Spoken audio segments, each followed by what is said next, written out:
말씀 전하겠습니다. 본문 말씀 전도서 10장 1절에서 14절까지 있는 말씀인데요. 1절에서 3절 먼저 읽어주시고 건너뛰어서 12절에서 14절까지 읽어주시기 바랍니다. 먼저 1절에서 3절 읽어주십시오.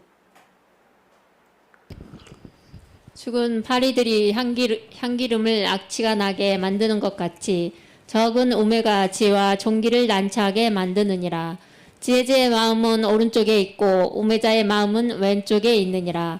우매한 자는 길을 갈 때에도 지혜가 부족하여 각 사람에게 자기가 우매함을 말하느니라. 12절부터 14절. 지혜자의 입의 말들은 은혜로우나 우매자의 입술들은 자기를 삼키나니 그의 입의 말들의 시작은 우매요 그의 입의 결말들은 심히 미친 것이니라. 우매한 자는 말을 많이 하거니와 사람은 장래 일을 알지 못하나니 나중에 일어날 일을 누가 그에게 알리리요. 아멘. 오늘은 본문 말씀을 통해서 지혜자와 우매자에 대해서 같이 생각하고 은혜를 나누는 시간 갖도록 그렇게 하겠습니다. 세상을 사는 데에도 지혜가 많이 필요하죠. 우리가 삶을 살면서 많이 느낍니다. 지혜로운 자와 지혜롭지 못한 자. 지혜롭지 못하다는 것은 다시 이야기하면 미련하다는 이야기죠.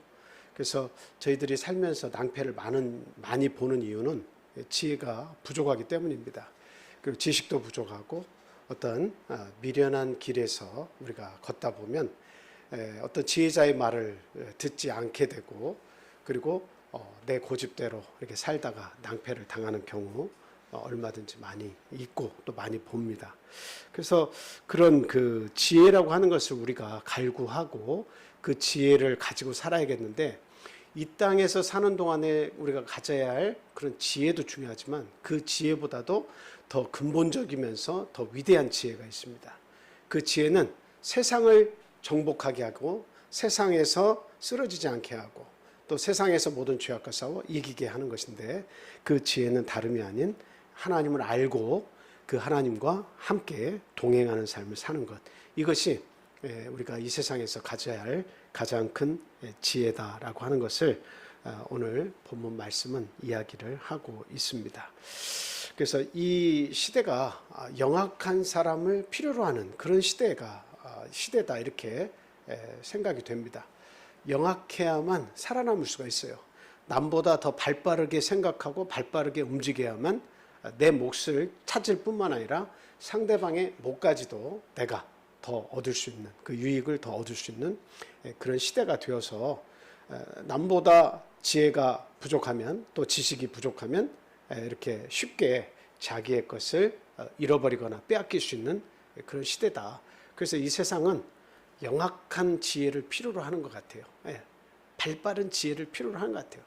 그러나 하나님께서 우리에게 주신 지혜는 그 영악한 이 세상에서조차도 넘어지지 않고 그리고 오히려 참 이 세상에서 이렇게 우리가 어떤 따돌림을 당할지라도 온전하게 승리할 수 있는 법을 우리에게 가르쳐주고 있다. 그래서 우리는 이 세상의 영악한 지혜보다 하늘로서 내려오는 그 지혜를 얻어서 지혜로운 자의 삶을 살아야겠다 하는 말씀을 드립니다. 그 톨스토이의 책 가운데 인생을 어떻게 살 것인가 하는 그런 제목의 책이 있습니다. 거기에서 보면 이런 내용이 나오는데요. 사람들은 돈 지갑을 잃어버리면 아까워한다. 그러나 책에서 본 좋은 생각들, 우리 인생을 살아가면서 기억해야 할 많은 생각들, 세상을 바꿀 수 있는 더 좋은 생각들, 이런 내용들은 잊어버려도 그렇게 아까워하지 않는다. 이런 이야기를 합니다. 그 말씀, 그 이야기를 빗대서 생각해 보면 우리가 신앙인임에도 불구하고 내가 재물의 일부를 잃어버리면 우리는 어때요? 굉장히 불안해하고 굉장히 가슴 아파하죠. 그에 반해 내가 신앙을 잃어버렸다든가 아니면 내가 지금 하나님의 말씀을 기억하지 못하는 쪽으로 내 삶의 방향이 거꾸로 가고 있다든가 그랬을 때에 전혀 아까워하는 마음이 없어요. 시간은 계속 흘러가서 내 나이는 계속 먹어가지고 계속 먹는다는 것은 더 젊어진다 이런 의미가 아니라 결국은 어디를 향해서 가는 거예요?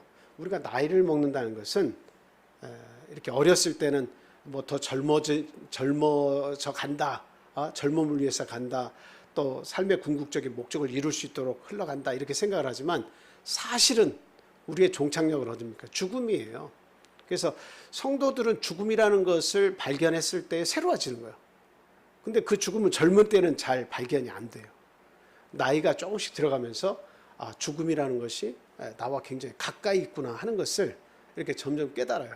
그러면 거기서부터 하늘로서부터 오는 지혜가 이렇게 발동을 하기 시작합니다. 하나님이 지혜를 주세요. 죽음이라고 하는 것이 내 삶 가까이 있다는 것을 알기 시작하면서부터 하나님이 주시는 지혜가 필요하구나라고 하는 것을 점점 알게 돼 있습니다. 그래서 하나님을 믿고 의지하는 그 길을 걸을 수밖에 없어요. 그래서 신앙인들은 이렇게 죽음에 대해서 고민을 많이 해야 됩니다. 자, 그래서 우리는 어떤 내 주변에서 내가 생각하는 보화와 같은 것을 잃어버리는 그런 경험들이 있을 텐데요. 그런 것을 잃었을 때에 참 안타까워하는 것보다 하나님이 내 마음속에서 떠나가고 있다, 믿음이 나에게서 떠나가고 있다 할 때 아무런 느낌을 받지 못한다고 할 때 어때야 됩니까? 깜짝 놀라고 이게 아닌데 하고 정신을 차려야겠다라고 하는 겁니다. 그 산 사람 위에 그 벼 한 섬을 80kg 하나를 딱 올려놓으면 무거워서 막 몸부림을 치잖아요. 근데 죽은 사람 위에 쌀 2가마니 올려놓으면 어떻게 되겠습니까? 10가마니 올려놔도 어떻게 되겠습니까? 죽은 사람 위에는 아무리 그 무거운 쌀을 올려놓아도 어때요?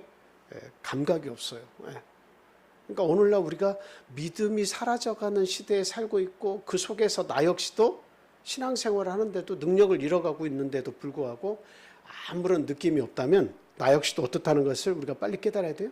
내 영혼이 점점 무력해지고 있구나, 죽어가고 있구나 하는 것을 빨리 깨닫고 원래의 길로 돌아올 수 있도록 우리가 힘을 내겠다라고 하는 것입니다. 그래서 오늘 본문이 주는 메시지에 충실하게 과연 우매자 그리고 지혜자 이런 삶을 있는데 우리는 어떤 삶을 이 시대에 살아야 하는가 하는 것을 우리가 꼭 깨우쳐 알아야 되겠습니다. 먼저 첫 번째 저에게 주는 메시지는 우매한 자가 공동체에 끼치는 영향은 무엇과 같으냐라고 하는 것입니다. 우매한 자가 공동체에 끼치는 영향이 있습니다. 물론 지혜로운 자가 공동체에 끼치는 좋은 영향도 물론 있겠습니다만 오늘 본문에서는 우매한 자가 공동체에 끼치는 영향이 있다는 거죠. 그 본문 1절 말씀 보니까 뭐라고 되어 있습니까? 본문 1절 말씀 한번 보겠습니다.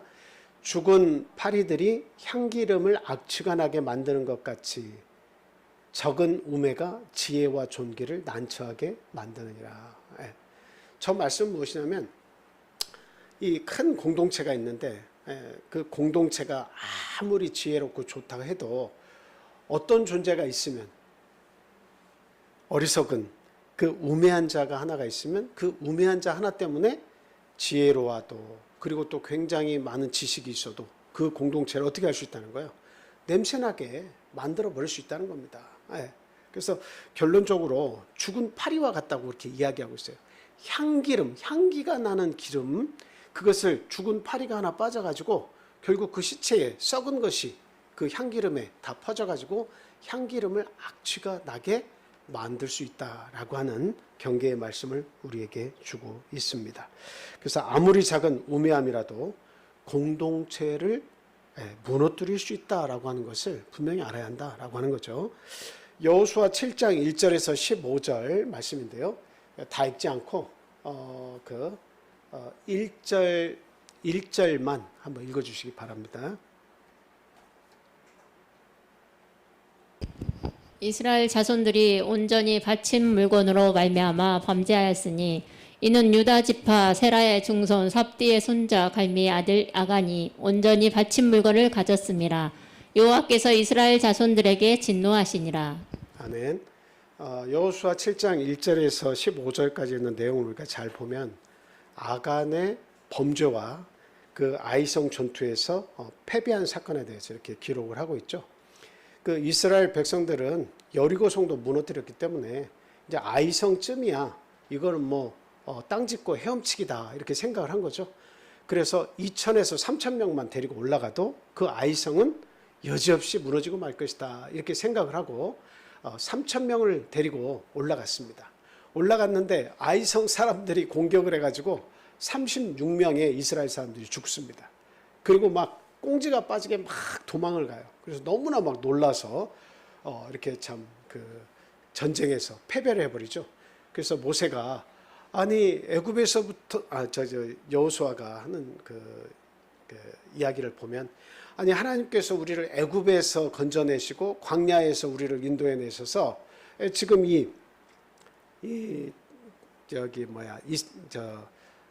그 가나안 땅까지 우리를 이렇게 데리고 오셨는데 근데 여기에서 우리를 전쟁에서 참패하게 하시고 우리를 이렇게 두렵게 만드시는 이유가 도대체 뭡니까? 하고 이제 하나님께 그 이유를 따져 묻죠. 그때 이제 하나님께서 하시는 말씀은 뭡니까? 바친 물건, 나에게 바친 물건에 누가 그 손을 댔다. 범죄한 자가 있다는 거죠. 그래서 그 자를 벌하지 않고는 결코 이 전쟁에서 너희가 승리할 수 없다는 겁니다. 그래서 찾아서 결국 제비를 뽑아서 어떻게 하라는 거예요? 그를 찾아내어서 나의 진노를 받게 하고 그리고 나서 전쟁에 다시 임하라는 겁니다. 그래서 결국에는 누가 잡혀옵니까? 아간이 잡혀오죠. 근데 그 아간이 탐을 냈던 물건이 있어요. 그 탐을 냈던 물건은 금 몇 덩이, 은 몇 덩이, 신할산의 아름다운 외투 한 벌. 과거에 저희들이 그 로비 하면서 옷 게이트 사건, 장관들 사이에 옷을 주고받으면서 큰 비싼 옷을 주면서 로비로 주면서 문제가 됐던 그런 일들이 있죠. 그 신할산의 외투는 너무도 아간에게 있어서는 아름다운 옷으로 보였습니다. 그리고 금 몇 덩이, 은 몇 덩이 하는 것들은 이것은 전쟁이 끝나고 나면 이거 가지고 나면 참으로 나와 내 가족들이 좀 여유 있게 먹고 살겠구나 이렇게 생각을 했던 겁니다. 그래서 그것을 가지고 자기의 텐트 밑에다가 숨겨놨어요. 세상 사람들 눈은 다 속여도 누구는 사실 못 속입니까? 하나님의 눈은 못 속이는데 근데 하나님의 눈도 속일 수 있다고 생각한 것 같아요. 우리가 종종 생각할 때 하나님도 속일 수 있다고 생각하는 경우가 굉장히 많죠. 그래서 우리가 범죄하고 어떤 잘못을 행할 때 하나님은 이곳에 안 계시길 또는 안 계신다고 믿고 그런 일을 행할 때가 우리가 많이 있잖아요. 그래서 사실은 지혜는 무엇이냐? 지혜는 하나님과 항상 같이 가는 게 그게 지혜예요. 그래서 하나님과 같이 가면 우리의 영적인 눈이 밝아지는 거죠. 근데 하나님이 내 속에서 멀어지면 영적인 안목이 어두워져서 잘 분간을 하지 못하는 거예요. 그래서 신앙은 그래서 중요한 겁니다. 내가 하나님 앞에 나와서 말씀 듣고 찬양 드리고 기도하고 이것을 반복하면서 내가 살아있는 동안 반복하면서 하나님과 더불어서 함께 갈 때 그 사람은 지혜자가 되는 거예요. 하나님이 함께 계시기 때문에 그 겸손으로 그를 가르쳐 주시고 그리고 항상 하나님께서 보호하시고 그 담대한 믿음을 허락해 주시고 하나님의 말씀에 순종할 수 있는 힘을 주시고 세상을 거역해서 살아갈 수 있는 능력 또한 우리에게 주시더라 하는 겁니다. 그래서 결국 이 아간이 행한 일은 뭐와 같다는 거예요? 죽은 파리와 같은 역할을 했다는 겁니다. 그 전체 그 무리를 아주 난처하게 빠뜨렸을 뿐만 아니라 36명이라고 하는 무고한 사람이 생명을 잃어버리는 그런 일이 발생을 하게 됐다라고 하는 거죠. 그래서 온 이스라엘을 벌벌벌 떨게 만든 겁니다. 그래서 우리가 볼 때 내가 하나의 어떤 그 욕심을 내서 아무도 모르게 한 일이지만 사실은 그것이 우리 교회 공동체에 어떤 영향을 미칠 수 있을 것인가를 생각한다면 앞으로 나아가지 못하게 만든다는 거예요. 나의 가정사에서 어떤 불화가 있다. 이건 별거 아니고 나밖에 모르는 거잖아요. 그럼에도 불구하고 그 불화를 통해서 우리 교회가 정체하고 있다. 영적인 싸움에서 우리가 지고 있다라고 하는 것을 항상 생각해야 됩니다. 그리고 내가 살아가고 있는 어떤 이 세상에서의 그 집단 속에서도 마찬가지예요. 내가 하나님을 믿는 사람으로서의 올바른 행실을 해야 함에도 불구하고 세상 사람과 같은 행함을 내가 똑같이 행하면서 그 집단 안에서 살아가는 것은 이게 우리 교회 사람들 알지 못하는데 무슨 영향을 미칠까 이렇게 생각하지만 교회가 성장하지 못하도록 만들고 있다. 왜? 하나님은 그것을 아시고 하나님은 기다리라고 하시는 거예요. 아직도 멀었다는 거죠. 아직도 이 공동체가 아직도 나에 대한 깨달음이 적고 앞으로 나아가기에 여전히 부족하다라고 하는 것을 하나님께서 아시기 때문에 어때요? 하나님께서는 지금 어떤 전쟁을 해도, 영적인 전쟁을 해도 싸워서 이길 수 있는 그런 상태가 아니다라고 하시는 겁니다. 그래서 저나 우리 여기 있는 성도님들이나 말씀을 듣는 우리부터 해서 우리의 삶을 돌아봐서 과연 하나님과 동행한다고 하는 것, 항상 우리의 삶이 하나님 앞에 있다는 것을 항상 생각하면서 이 아간의 범죄와 같은 죽은 파리와 같은 향기름을 없애고 악취가 나게 만드는 그런 일들은 우리가 결코 해서는 안 된다 하는 이 교훈을 우리가 가지고 있어야겠습니다. 두 번째, 죽은 파리와 같다. 우매한 자가 공동체에 끼치는 영향은 죽은 파리와 같다 했죠. 근데 두 번째로는 포도원을 헌다라고 하는 거예요. 네, 지금 이제 같은 맥락에서 말씀을 드리는 겁니다. 1번, 2번, 작은 1번, 2번으로 말씀을 드리고 있지만, 우매한 자가 공동체에 끼치는 영향을 생각할 때 죽은 파리와 같다 비슷한 내용이에요. 포도원을 헌다라고 하는 겁니다. 아가서 2장 10절에서 15절 말씀 한번 읽어주시기 바랍니다. 나의 사랑하는 자가 내게 말하여 이르기를 나의 사랑 내 어여쁜 자여 일어나서 함께 가자. 겨울도 지나고 비도 그쳤고 지면에는 꽃이 피고 새가 노래할 때가 이르렀는데 비둘기의 소리가 우리 땅에 들리는구나. 무화과 나무에는 푸른 열매가 익었고 포도나무는 꽃을 피워 향기를 토하는구나. 나의 사랑 나의 어여쁜 자여 일어나서 함께 가자. 바위 틈 낭떠러지 은밀한 곳에 있는 나의 비둘기야. 내가 내 얼굴을 보게 하라. 내 소리를 듣게 하라. 내 소리는 부드럽고 내 얼굴은 아름답구나. 우리를 위하여 여우 곧 포도원을 하는 작은 여우를 잡으라. 우리의 포도원에 꽃이 피었음이라. 지금 아가서는 솔로몬의 사랑 이야기입니다. 결론적으로는 술남미 여인을 사랑해서 그 여인에게 지금 청혼을 하는 그런 대목이고, 결국 그 청혼을 하는 과정에 대해서 지금 방해하는 요소가 있다는 거죠. 그것은 너와 나의 사랑의 이 자리를 이 포도원이라고 이렇게 표현하고 있는데, 그 포도원을 방해하는 자가 있다. 우리의 사랑을 방해하는 그런 요소가 있다는 겁니다.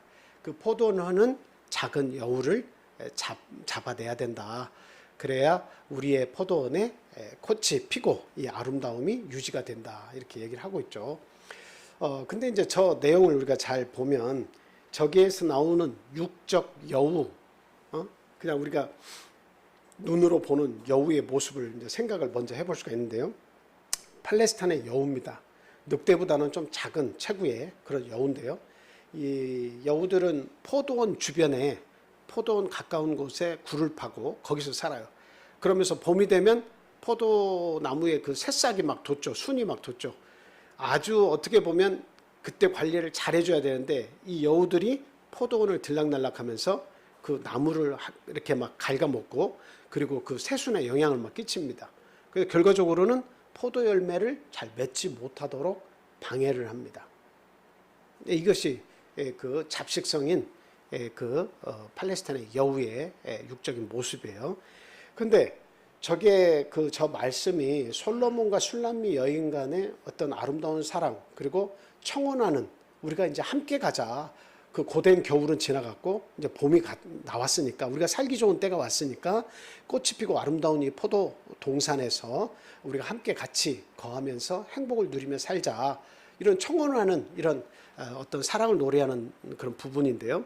근데 그 솔로몬과 술람미 여인과의 아름다운 사랑을 방해하는 그러한 요소가 있다고 하는 것을 영적으로 지금 우리에게 이제 가르쳐 주고 있죠. 자기의 사랑에서 방해 요소가 있다는 걸 말하면서 이것은 영적인 뭐가 있다는 거예요? 교훈이 이 말씀 속에 녹아 있다라고 하는 것을 은연중에 그 말씀을 통해서 우리에게 가르쳐 주고 있는 내용입니다. 그래서 과연 영적인 여우는 뭘까요? 영적인 여우는 이건 바로 그냥 솔로몬과 술람미 여인만 생각한다면 이 두 사람 사이에서 그 사랑을 방해하는 그러한 사람들이나 그런 요소, 이런 것들을 얘기한다고 볼 수 있고, 더 나아가서 생각하면 그리스도 예수와 신부된 교회와의 어떤 밀접한 아름다운 사랑이 있을 거 아니겠습니까? 솔로몬과 술람미 여인의 사랑은 곧 그리스도와 우리 교회와의 그런 사랑을 이야기하고 있는 거예요. 그래서 그 사랑, 예수님과 신부된 교회 사이에서의 아름다운 그런 사랑을 나누려고 하는데 방해 요소가 있다는 겁니다. 그 방해 요소를 포도원을 하는 작은 여우라고 얘기하는 거예요. 우리 포도원은 주로 우리 하나님을 믿는 우리 성도들이 거하는 뭐 교회 정도로 우리가 생각을 하고 있죠. 그 우리 하나님의 성도들이 머무는 곳입니다. 근데 이 아름다운 포도원을 허는 그런 작은 여우와 같은 존재가 영적으로 존재한다라고 하는 것을 우리에게 경계하라고 말씀을 해주고 있는 겁니다. 그래서 이제 저희들이 이렇게 보면 이제 첫째로는 영적으로 그런 그 존재를 어떻게 생각할 수 있습니까? 이거는 뭐 그 비진리를 전하는 사람들이 교회 안에 조용히 이렇게 들어와서 그 비진리를 가지고 사람들을 잘못된 길로 인도하는 그러한 경우에도 포도원을 허는 작은 여우다 이렇게 말씀을 드릴 수가 있습니다. 근데 또 하나 우리 안에서 역시도 포도원을 허는 작은 여우들이 있어요. 미움과 증오와 다툼과 여러 가지 잡다한 그런 생각들이 버무러져 가지고 이 우매자들을 통해서 나타나는 생각과 행위들, 이런 것들이 성도들에게 악영향을 끼치는 경우가 상당히 많이 있습니다. 이건 역시도 뭐예요? 성도들 간에 서로 이렇게 부딪히게 만들고, 그리고 아프게 만들고, 상처를 낫게 해주는 것보다는 오히려 그 상처를 더 크게 만들어서 교회가 어지러움을 겪게 하는 여러 가지 행위들과 이런 일들이 있다는 거죠. 그래서 이와 같은 우매자들이 우리 안에서 나타나지 않도록 우리가 힘을 써야겠다라고 하는 겁니다. 그래서 우리 성도 상호간에 신앙상의 어려움을 서로 겪지 않도록 우리가 서로 힘을 쓰면서 서로 위해서 기도해주는 그런 삶을 우리가 살아야겠습니다. 고린도전서 5장 6절 말씀 우리 같이 한번 읽어보겠습니다. 고린도전서 5장 6절 말씀 시작.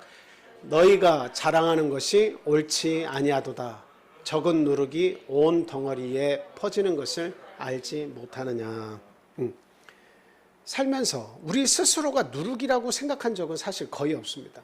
내가 무슨 누룩이야, 내가 뭐 잘못된 것을 뭘 퍼뜨려, 이렇게 우리들은 우리 스스로의 삶에 대해서 그렇게 돌아봅니다. 근데 성경은 분명히 우리에게 얘기를 하고 있어요. 적은 누룩이 온 덩어리에 퍼지는 것을 알지 못하느냐. 아무리 작은 누룩이라도 그게 섞이면 어떻게 돼요? 그 누룩의 효과라고 하는 것은 엄청나죠. 엄청납니다. 파급 효과가 대단한 거죠. 그래서 사람들의 생각에 침투하고 사람들의 행동에 침투가 되고 사람들에게 굉장히 그런 큰 영향을 미치는 것이 이게 누룩입니다. 그래서 우리들은 바울 사도가 말한 것처럼 우리 스스로가 하나님을 믿는다 하는 것은 겸손해지기 위해서 우리가 하나님을 믿는 거예요. 결국은 하나님 안에서 겸손입니다.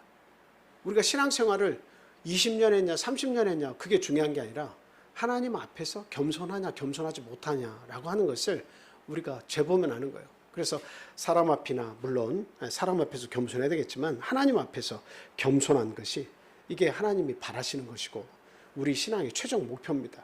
겸손하면 하나님 말씀을 다 따라오게 돼 있어요. 하나님 말씀에 다 순종하게 돼 있습니다. 그래서 누룩이 되지 않기 위해서는 겸손해져야 되며 내 교만함이 결국 누룩이 되어서 모든 사람에게 이 교회 공동체에 악한 영향을 미칠 수 있다고 하는 사실 우리가 경계로 삼아야겠습니다. 자, 크게 첫 번째가 우매한 자가 공동체에 끼치는 영향에 대해서 생각을 해봤고요. 두 번째는 오늘 본문 말씀 가운데 지혜자와 우매자 사이엔 차이가 있다라고 하는 것을 우리에게 이야기하고 있습니다. 자, 본문 2절에 보니까요.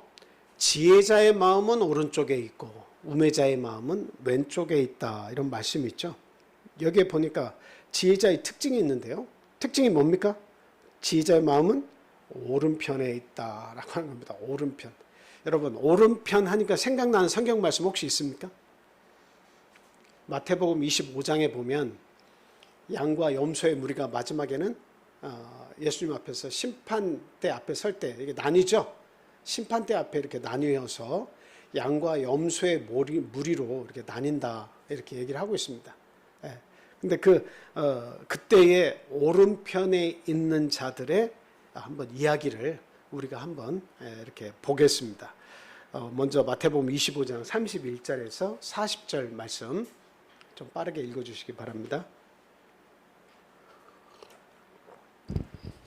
인자가 자기 영광으로 모든 천사와 함께 올 때 자기 영광의 보좌에 앉으리니 모든 민족을 그 앞에 모으고 각각 구분하기를 목자가 양과 염소를 구분하는 것 같이 하여 양은 그 오른편에 염소는 왼편에 두리라. 그때 임금이 그 오른편에 있는 자들에게 이르시되 내 아버지께 복받을 자들이여 나와 창세로부터 너희를 위하여 예비된 나라를 상속받으라. 내가 줄일 때에 너희가 먹을 것을 주었고 목마를 때에 마시게 하였고 나그네 되었을 때에 영접하였고 헐벗었을 때에 옷을 입혔고 병들었을 때에 돌보았고 옥에 갇혔을 때에 와서 보았느니라. 이에 의인들이 대답하여 이르되 주여 우리가 어느 때에 주께서 줄이신 것을 보고 음식을 대접하였으며 목마르신 것을 보고 마시게 하였나이까. 어느 때에 나그네 되신 것을 보고 영접하였으며 헐벗으신 것을 보고 옷 입혔나이까.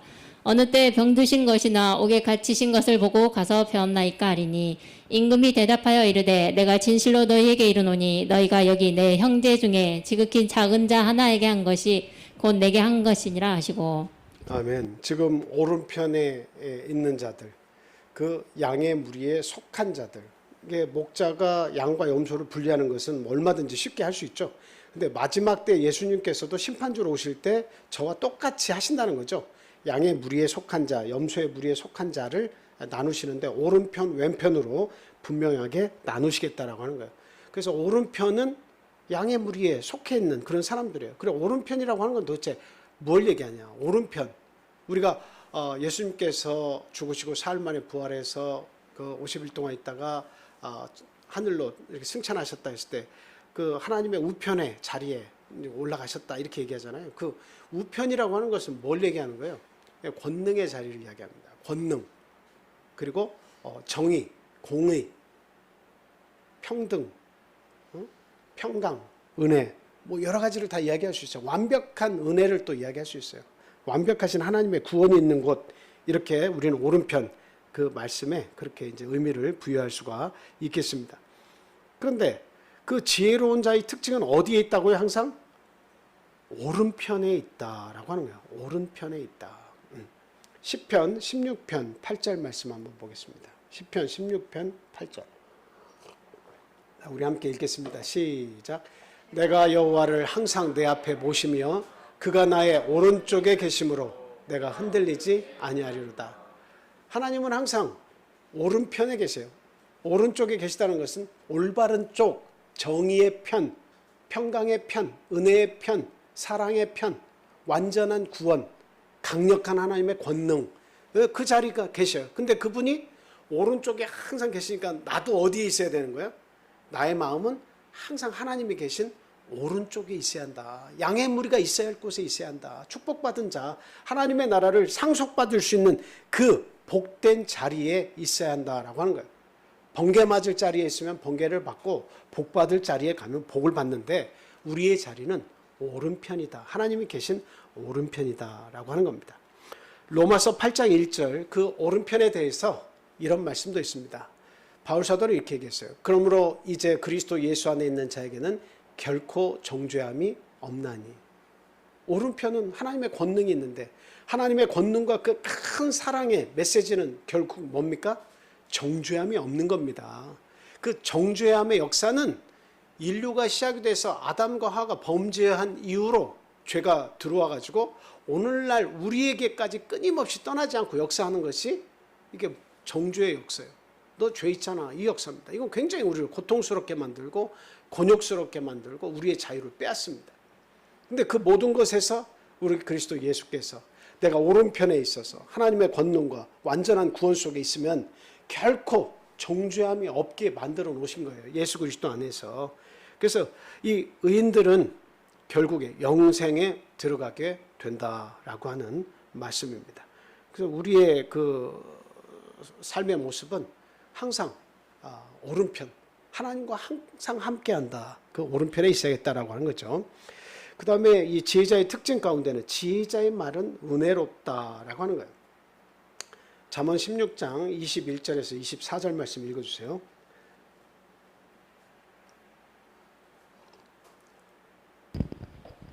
마음이 지혜로운 자는 명철하나 일컬음을 받고 입이 선한 자는 남의 학식을 더하게 하느니라. 명철한 자에게는 그 명철이 생명의 샘이 되거니와 미련한 자에게는 그 미련한 것이 징계가 되느니라. 지혜로운 자의 마음은 그의 입을 슬기롭게 하고 또 그의 입술에 지식을 더하느니라. 선한 말은 꿀송이 같아서 마음에 달고 뼈에 양약이 되느니라. 아멘. 예, 우리가 이 지혜자의 말은 항상 어때요? 기름질 뿐만 아니라 꿀송이처럼 달아요. 그러나 우매자는 그 말을 결코 받지 않습니다. 그래서 잠언서에 보면 어떤 말씀이 있냐면, 여러분 그 절구가 있고 그걸 찢는 것을 공이라고 합니다. 공이. 그렇죠? 그래서 그 뭔가 깍지를 벗기려고 할 때는 거기다 놓고 공이로 이렇게 때려야 돼요. 근데 어리석은 자는 그 절구에 놓고 공이로 찌을지라도 그 어리석음이 벗어지지 않는다라고 그 이야기하고 있어요. 그 말씀은 뭘까요? 그것은 어리석은 자는 지혜로운 자의 말을 듣지 않는다는 겁니다. 자기 방식대로 살아가는 걸 원해요. 누군가 지혜로운 자의 교훈과 지혜로운 자의 깨우침, 그런 것에 대해서 익숙하고 그것으로 자꾸 받아서 윤택한 삶이 오도록 해야 되는데, 근데 그것을 자꾸 거부하니까 자기만의 세상, 자기만의 지식이 가득 차서 거기에서 오는 지식이라고 하는 것, 지혜라고 하는 것, 이런 것들은 다 뭐예요? 그것은 결국 세상을 이겨낼 수가 없고 하나님의 사업을 부하게 할 수가 없는 것이다 라고 하는 겁니다. 그래서 지혜자의 말은 항상 은혜롭다, 그것을 생각을 해야 돼요. 그래서 내가 하는 말 속에 은혜가 넘치는가라고 하는 것들을 우리가 항상 생각하면서 어떤 영향을, 어떤 선한 영향력을 내가 이 공동체에 끼치고 있는가 하는 것을 항상 고민해야 됩니다. 자, 그와 반대로 우매자의 특징도 있다고 이야기하고 있습니다. 그 우매자의 마음은 오른편의 반대인 어디에 있다고 그래요? 왼편에 있다고 이야기를 하고 있습니다. 자, 이 왼편은 오른편의 반대 방향이죠. 그러니까 어떻게 알 수가 있어요? 하나님의 권능과 공의에 순종하지 않는다라고 하는 거예요. 하나님의 절대 공의와 하나님의 절대적인 구원의 섭리, 이것을 인정하기보다는 자기 방식대로 살아가길 원하는 사람, 이러한 사람들은 항상 생각이 어디에 있어요? 마음이 왼편에 있어요. 그래서 왼편은 마태복음 25장에서 그것을 염소의 무리라고 그렇게 이야기하고 있습니다. 염소의 무리. 자, 그래서 염소의 무리에 속한 사람들은 어떻게 반응하고 있는지 한번 볼게요. 마태복음 25장 41절부터 한번 빠르게 읽어주세요. 또 왼편에 있는 자들에게 이르시되 저주를 받은 자들아 나를 떠나 마귀와 그 사자들을 위하여 예비된 영원한 불에 들어가라. 내가 줄일 때에 너희가 먹을 것을 주지 아니하였고 목마를 때에 마시게 하지 아니하였고 나그네 되었을 때에 영접하지 아니하였고 헐벗었을 때에 옷 입히지 아니하였고 병들었을 때와 옥에 갇혔을 때에 돌보지 아니하였느니라 하시니 그들도 대답하여 이르되 주여 우리가 어느 때에 주께서 줄이신 것이나 목마른 것이나 나그네 되신 것이나 헐벗으신 것이나 병드신 것이나 옷에 갇히신 것을 보고 공양하지 아니하더이까. 이에 임금이 대답하여 이르시되 내가 진실로 너희에게 이르노니 이 지극히 작은 자 하나에게 하지 아니한 것이 곧 내게 하지 아니한 것이니라 하시니라.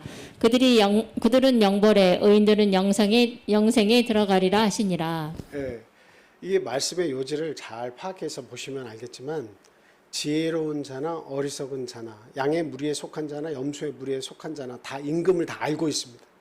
임금을 다 알고 있는 사람들이에요. 그리고 지금 염소에 속한 그 왼편에 있는 사람들이 하는 말을 들어보니까 그들은 그 임금을 섬기는 데 자기들은 최선을 다했다고 생각하는 거예요.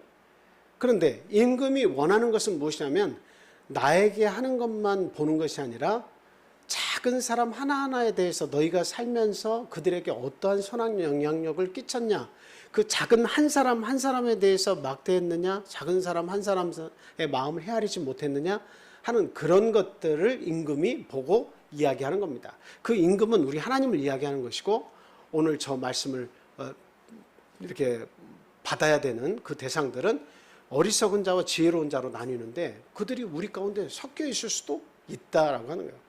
물론 우리가 그 어리석은 자의 소속이 돼서는 안 되겠지만 우리 신앙인들 가운데 있을 수 있다는 이야기를 우리에게 이야기를 하고 있는 거예요.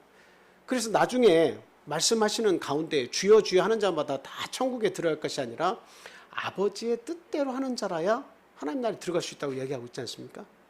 그래서 내가 도무지 너희를 알지 못한다라고 하는 것은 하나님을 알고 믿었는 세월이 많이 있다는 거예요. 그러나 마지막 때가 되면 심판주로 오신 예수님께서 도무지 내가 너희들이 뭔가 잘했다고 생각하는데 뭔가 병도 나사주고 아주 놀라운 일도 행하고 기적도 행했는데 내가 보니까 내가 너희를 도무지 알지 못하겠다. 그럴 때가 이제 온다는 겁니다. 그래서 이 말씀을 받는 저희들이 그 우매자가 찾는 왼편의 무리에 속하지 않도록 우리가 힘을 써야 되겠다. 그냥 나는 항상 안심하고 나는 항상 하나님 편이고 난 신앙생활 잘하고 있으니까 난 잘하는 거야.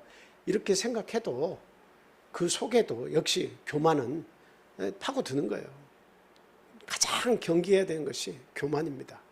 결국 교만하면 하나님의 나라를 상속받기가 점점 어려워지는 거예요.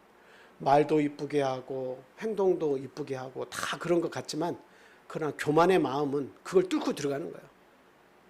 뚫고 들어가는 거예요. 그래서 결국 우리 하나님을 믿어서 더 많이 깨져서 더 낮아져서 우리가 겸손의 자리에 쓸 수 있도록 우리는 노력을 해야 되겠다라고 하는 겁니다. 자, 우매자의 또 하나의 그 특징은 뭐예요? 왼편에 서는 것과 또 하나는 뭐냐면 자기의 우매한 것을 삶 속에서 자꾸 드러낸다라고 하는 거예요. 예. 저희들이 친구들과도 어떤 이야기를 하다 보면 저 말은 딱 안 하면 좋은데 이렇게 생각할 때가 있어요. 왜 저 말을 하지? 라고 생각할 때가 있습니다. 근데 그 말을 하는 친구를 볼 때 어떤 마음이 들어요? 안타깝다라고 하는 생각이 들 때가 있습니다. 그 말 하나 때문에 친구를 잃기도 하고 그 말 한마디 때문에 그 사람이 쌓아온 뭔가 공적이나 이런 것들이 다 날아갈 때가 있어요. 예. 그래서 제가 이렇게 어떤 분이 참 어떤 이렇게 좋은 내용을 이렇게 다 이야기를 하는 것을 다 듣고 참 저분은 대단하다 하고서 이제 그 말씀을 받은 때가 있었어요. 근데 그 다음에 이어지는 말을 보니까 계속 자랑만 나와. 계속 자랑만 나와. 그래서 자기가 살아온 삶의 자랑, 또 자기의 가족의 자랑, 이런 자랑들이 계속 나오니까 결과적으로는 그 앞에서 행하고 말한 그 사람의 놀라운 것들이 상쇄되기 시작합니다. 우리가 하나님을 믿는다고 하는 것은 이 세상에서의 내가 자랑거리가 많아서 이 자랑 저랑 그 자랑을 늘어놓는 것이 하나님 믿는 자의 삶이 아닙니다. 하나님이 얼마나 나를 사랑하셨나, 얼마나 내가 하나님의 은혜 가운데서 살고 있는 것인가, 남보다 더 잘 먹고 더 잘 누리면서 남보다 더 성공한 인생을 살고 있다고 하는 것을 드러내고 나타내는 것이 그게 지혜자의 삶이 아니라 내가 얼마나 하나님의 은혜 가운데 살고 있는가, 얼마나 하나님의 은혜가 놀랍고 감사한가라고 하는 것이 우리의 자랑이라면 그게 우리의 자랑이 되어야겠죠. 하나님을 자꾸 드러내고 나타내는 것이 이게 자랑이에요. 근데 우매자들은 그렇지 않습니다. 자기의 우매 자체를 자꾸 드러내는 거죠. 우매함을 자꾸 드러냅니다. 그것이 결국은 자기의 올무가 돼서 자기가 고통스러워하게 만든다라고 하는 거예요. 그래서 우매자는 말을 많이 하고 실수가 많을 수밖에 없더라라고 하는 거예요. 본문 3절 같이 읽겠습니다. 자, 시작. 우매한 자는 길을 갈 때에도 지혜가 부족하여 각 사람에게 자기가 우매함을 말하느니라. 아멘. 자, 본문 12절에서 14절 말씀입니다. 자, 같이 읽겠습니다. 시작. 지혜자의 입의 말들은 은혜로우나 우매자의 입술들은 자기를 삼키나니 그의 입의 말들의 시작은 우매요 그의 입의 결말들은 심히 미친 것이니라. 우매한 자는 말을 많이 하거니와 사람은 장래일을 알지 못하나니 나중에 일어날 일을 누가 그에게 알리리요. 장래일을 알지 못하는데 우매한 자는 계속 쏟아내는 거죠. 네, 쏟아냅니다. 하나님께서 그 모든 것을 다 선후사를 감추어 두었는데도 불구하고 우매한 사람은 계속 마치 그것을 다 아는 것처럼 이야기를 합니다. 그래서 잠언에서도 보면 차라리 말을 하지 않으면 지혜로운 자처럼 보여질 수가 있다고 얘기합니다. 그러니까 말을 삼가라는 거죠. 그래서 우리는 적당히, 말을 안 해도 안 되겠지만 말을 적당히 해서 말을 또 기름을 친 것 같이 고르게 해서 상대방에게 결단코 이런 그 상처를 주거나 어떤 실수를 통해서 우리 신앙의 약화를 가져올 수 있는 그런 이야기들은 우리가 서로 피하는 것이 지혜롭다, 이렇게 말씀을 드립니다. 잠언 13장 1절에서 3절 말씀입니다. 한번 읽어주세요. 지혜로운 아들은 아비의 훈계를 들으나 거만한 자는 꾸지람을 즐겨 듣지 아니하느니라. 사람은 입의 열매로 인하여 복록을 누리거니와 마음이 개사한 자는 강포를 당하느니라. 입을 지키는 자는 자기의 생명을 보전하나 입술을 크게 벌리는 자에게는 멸망이 오느니라. 예, 한 구절 더 봅니다. 잠언 12장 22절에서 23절 말씀. 자, 우리 같이 읽겠습니다. 자, 시작. 거짓 입술은 여호와께 미움을 받아도 진실하게 행하는 자는 그의 기뻐하심을 받느니라. 슬기로운 자는 지식을 감추어도 미련한 자의 마음은 미련한 것을 전파하느니라. 아멘. 자, 결론적으로 말씀을 드립니다. 잠언 15장 33절 말씀 보니까 여호와를 경외하는 것은 지혜의 훈계라, 겸손은 존귀의 앞잡이다, 이렇게 이야기를 하고 있습니다. 결국 우리 하나님을 경외하는 것이 가르침을 받는 거예요. 지혜의 가르침을 받는 거예요. 하나님을 잘 섬기고 하나님을 떠나지 않고 하나님 가까이에서 사는 것이 지혜를 얻는 거예요. 자, 한 구절 더 봅니다. 13장, 잠언 13장 20절 같이 읽습니다. 시작. 지혜로운 자와 동행하면 지혜를 얻고 미련한 자와 사귀면 해를 받느니라. 아멘. 자, 그래서 우리가 앞으로 이제 기도를 할 때 이제 결론적으로 두 가지를 부탁을 드리고 싶어요. 이게 뭐냐? 어떻게 우리가 항상 어떻게 생활을 해야 되냐? 지혜자와 그리고 이 미련한 자 사이에서 오늘날 이 악한 지혜를 요구하는 이 시대에 살면서 어떻게 우리가 살아야 될 것이냐? 하나님을 믿는 지혜자의 기도, 그게 뭐가 돼야 되냐? 저는 이렇게 두 가지로 얘기하는데, 첫째는 뭐냐면 지혜로운 자가 되게 해달라고 하나님께 항상 구해야 한다. 지혜로운 자가 되어야 된다. 지혜로운 자는 딴 거 없죠? 하나님 가까이에서 살면 됩니다. 하나님을 가까이에서 자꾸 섬기면 돼요. 멀리 떠나 있어서 교회가 내 삶 속에 잘 안 맞는 옷처럼 여겨지면 안 돼요.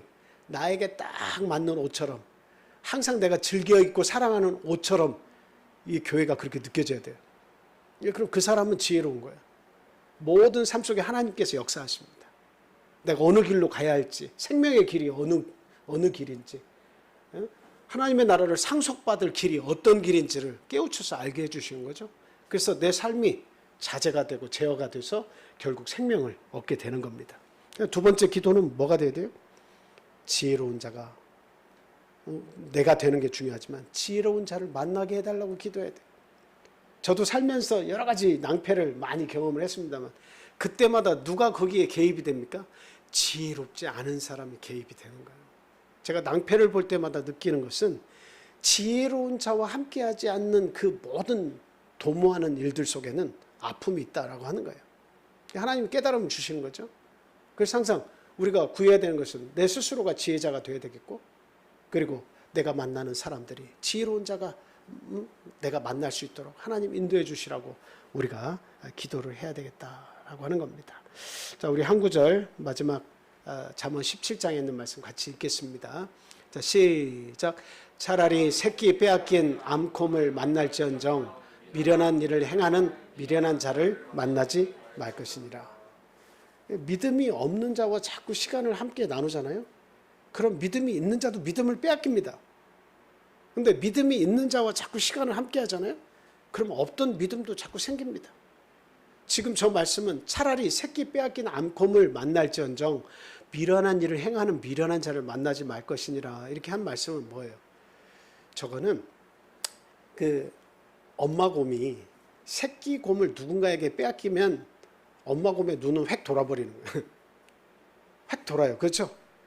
그래서 아주 무서운 기세로 자기의 있는 힘을 총 동원해서 그 새끼 곰을 빼앗아간 자를 향해서 공격을 해버리죠. 그러니까 그 새끼 빼앗긴 암콤이라고 하는 저 어구는 뭘 얘기하는 거예요? 가장 이 땅에서 무서운 일, 이 땅에서 가장 무서운 일을 새끼 빼앗긴 암곰을 만난다 이렇게 표현한 겁니다. 가장 무서운 일. 근데 그거보다 더 만나서는 안 될 일이 있다는 거예요. 그게 뭐죠? 미련한 자를 만나는 것은 더 무서운 일이다라고 하는 거예요. 미련한 자를 만나는 것은 더 무서운 일이다. 근데 내 믿음을 포도원을 하는 작은 여우와 같아서, 그리고 이게 향기름에 빠져서 그 죽은 파리가 악취를 나게 만드는 것처럼 미련한 자를 만나면 내 생애에 커다란 오점이 생기고 내 생애에 그 올바른 길에서 잘못된 길로 돌아설 수가 있는 겁니다. 그래서 항상 우리의 기도는 지혜로운 자가 되게, 주님 하늘의 지혜를 주십시오라고 기도해야 되겠고, 그리고 항상 지혜자를 만날 수 있도록 길을 예비해 달라고 우리가 항상 기도를 해야겠다라고 하는 겁니다. 물론 우리 주변에 우매자들이 있을 수가 있고 또 지혜자도 있을 수 있습니다. 그냥 또 선택적으로 내가 다 만날 수는 없습니다. 그러나 그 가운데 지혜를 구하고 하나님을 가까이 하면 하나님께서는 지혜자와 믿음 있는 자를 우리 가까이 두시고 더욱더 믿음 있는 길, 생명이 있는 길로 우리를 분명히 인도할 것입니다. 그래서 지금 참 내가 걸어가는 이 길이 양의 무리에 속한 자의 길인지 염소의 무리에 속한 자의 길로 내가 가고 있는 것인지 우리가 이 시간 잘 생각해보고 참 지혜로운 선택을 해서 하나님 우리를 버리지 마시고 우리의 가족을 버리지 마시고 우리 성도들 가운데에 정말 연약한 믿음이 있는 믿음의 초보자들, 그리고 하나님의 도를 구하는 자들, 이게 참 어리석은 길에 빠지지 않도록 하나님 항상 그들과 함께 해주십시오. 아직 하나님을 알지 못하는 이 세상에 취한 우리의 가족들, 하나님 그 영혼을 불쌍히 여겨주시고 구원해 주십시오 하는 기도 우리가 항상 해야 되겠습니다. 그리고 하나님의 말씀을 항상 가까이 할 수 있는 우리의 믿음이 되게, 하나님의 말씀을 사모하는 자들이 되게 해달라고 또한 기도하시기 바랍니다. 그리고 이 나라 이 민족을 위해서 참 하나님을 더 잘 믿고 섬길 수 있는 그런 나라가 되게 주님 도와주십시오. 여러분 이게 오늘도 뉴스에서 봤습니다만 중국이 하나의 중국을 외치면서 이렇게 참 타이완 그 나라를 건너편까지 그 미사일을 11방 이렇게 막 쏘면서 이렇게 참 위협을 가하고 있죠. 참 너무나 무서운 시대입니다. 참 러시아가 우크라이나를 공격을 하고 지금 그에게 힘을 얻어서 중국이 타이완을 하나의 중국으로 만들기 위한 그런 일들을 또 구상하고 있고, 또 이게 감행이 되면 북한이 또 우리 한국에 대해서도 힘을 얻어서 참 여러 가지로 해코지를 할 것 같아요. 참 이런 상황에서 참 우리 믿는 자들이 좀 더 깨어서 하나님 앞에 참 더 신앙생활을 우리가 잘해서 믿음을 전수하는 그런 시대를 우리에게 주시라고 우리가 지금 솔선수범해서 구해야 되겠습니다. 그리고 우크라이나 전쟁이 하루속히 잦아들 수 있기를 위해서 기도해 주시고, 중국이나 북한 이런 나라들이 어떤 공산주의가 참 이렇게 활개치지 못하도록 하나님께서 그들을 붙잡아 주시라고 또 기도해 주시기 바랍니다. 연로하신 우리 집사님들, 또 연약한 우리 어린아이를 둔 가정들 또 생각하시고, 또 떠나 있는 우리의 가족들, 또 믿음 밖에 있는 우리의 가족들 그 건강과 또 영혼의 건강을 위해서도 구원을 위해서도 함께 기도해 주시기 바랍니다. 자, 다 같이 기도하겠습니다.